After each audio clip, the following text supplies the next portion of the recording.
انسان کو جمع ہوا خون سے پیدا کیا، لیکن آئیے میں ہندو دھرم کی منسمرتی کے حوالے سے دیکھتا ہوں کہ ان کا کیا عقیدہ ہے کہ انسان کیسے پیدا ہوا، انسان کا وجود میں آنا کیسے ہو۔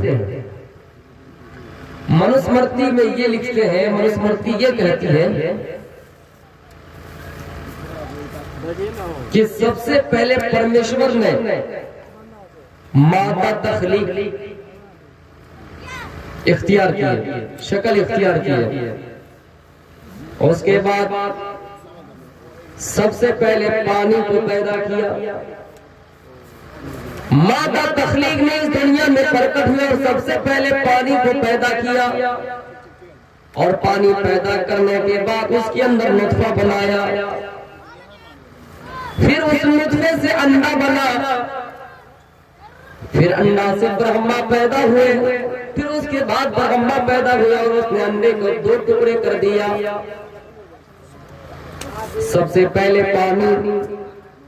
پانی کے بعد اس میں نطفہ بنا، اور نطفے کے بعد انڈا بنا، پھر برہما پیدا ہوا اور برہما نے انڈے کو 2 ٹکڑے کر دیے، ایک ٹکڑا جنت اور دوسرا ٹکڑا زمین و آسمان اور اس کے مابین جتنی بھی چیزیں سب کو بنایا۔ پھر برہما نے اپنے منہ سے برہمانوں کو پیدا کیا، بازوں سے چھتری کو پیدا کیا، ران سے بش کو پیدا کیا، اور پیر سے سدر کو پیدا کیا۔ یہ منسمرتی کہہ رہی ہے کہ اسی طرح انسان کا وجود اس دنیا میں آیا، لیکن میرے پیارے ساتھیوں غور اگر کیا جائے تو اس میں آگے کے الفاظ کلیئر نہیں ہے کہ ان تمام چیزوں کو ان کے علاوہ اور کس چیز سے بنایا گیا ہے، لیکن جب ہم قرآن پڑھتے ہیں، قرآن کی آیتیں ہم اور آپ تلاوت کرتے ہیں، قرآن کی آیتوں پر غور کرتے ہیں تو اللہ فرماتا ہے یا ایھا الانسان، اے انسانو، انا خلقناکم من ذکر و انثی، کہ ہم نے تم سب کو ایک ہی مرد اور ایک ہی عورت سے پیدا کیا، یعنی تم سب کا باپ ایک ہی ہے، تم سب کی ماں ایک ہی ہے۔ میرے بھائیوں، نہ یہاں مسلم کا الفاظ استعمال کیا، نہ کسی غیر کا نام لیا گیا، بلکہ انسان کا نام لیا گیا۔ قرآن نے وضاحت کر دی، قرآن نے اس میں واضح کر دیا کہ اے لوگوں، ہم نے تم سب کو یعنی بنی آدم کو یعنی انسانوں کو ایک ہی ماں اور ایک ہی باپ سے پیدا کیا۔ اس میں تمام لوگ آ گئے، لیکن یہاں قرآن نے یہ نہیں کہا کہ ہم نے کسی کو بڑا کر کے پیدا کیا، ہم نے کسی کو منہ سے پیدا کیا تو اس کی ذات بڑی ہے، ہم نے کسی کو پیر سے پیدا کیا تو ان کی ذات چھوٹی ہے۔ قرآن نے سب کو بڑا درجہ دیا۔ ہاں، قرآن نے اتنا کہا جو عمل میں آگے ہے، جن کا عمل ہمیشہ آگے رہتا ہے، جو ثابت قدمی رہتے ہیں، جو اللہ کو ماننے والے ہیں، جن کے دل میں تقویٰ ہے، جو اللہ کو سب سے زیادہ اللہ سے ڈرتے ہیں، اللہ کو یاد کرتے ہیں، وہی سب سے بڑا ہے۔ قرآن میں یہ نہیں کہا کہ کوئی چھوٹا کوئی بڑا، نہیں کہا۔ منسمرتی یہ کہہ رہی ہے کہ برہما نے اپنے منہ سے برہمنوں کو پیدا کیا، اپنی بازوں سے چھتری کو پیدا کیا، ران سے بیشڑو پیدا کیا، اور پیر سے سور کو پیدا کیا۔ لیکن قرآن کا جواب وہی ہے کہ ہم نے تم سب کو ایک ہی مرد اور ایک ہی عورت سے پیدا کیا۔ اے انسانوں، قرآن کیا کہتا ہے انسان کے وجود کے بارے میں؟ ثم جعلناه نطفة في قرار مكين، جب میاں بیوی آپس میں ملتا ہے تو پانی کا ایک قطرہ حقیر نطفہ بنتا ہے، پھر مادر رحم میں جاتا ہے، یخرج من بین الصلب والترائب، جب میاں بیوی آپس میں ملتا ہے تو چھاتی سے پانی کا ایک قطرہ اچھلتا ہے اور مادر رحم میں پہنچتا ہے اور وہ نطفہ بنتا ہے، مادر رحم میں جاتا ہے، اور اللہ فرماتا ہے ثم جعلناه نطفة في قرار مكين، ہم نے ان پانی کے قطرے کو مادر رحم میں مضبوط کر کے رکھ دیا، ایک مضبوط جگہ میں رکھ دیا۔ میرے بھائیو یاد کیجئے، جب انسان جب بچہ پیٹ میں ہوتا ہے، ماں کے پیٹ میں ہوتا ہے،